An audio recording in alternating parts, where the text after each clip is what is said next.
for Western Union County, Illinois, northwestern Alexander County, Illinois, northeastern Scott County, Missouri, southeastern Cape Girardeau County, Missouri, until 2:45 p.m.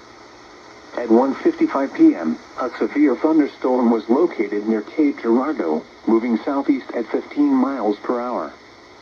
Expected hazards include 60 miles per hour wind gusts. This is a radar-indicated threat. The following impacts are expected. Expect damage to roofs, siding, and trees.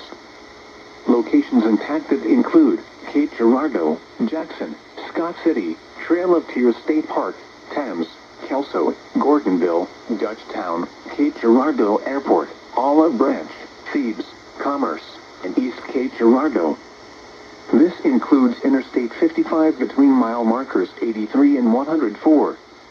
Repeating, a severe thunderstorm warning has been issued until 2:45 p.m. for the following counties: in Missouri, Cape Girardeau and Scott, and the following counties: in Illinois, Alexander and Union.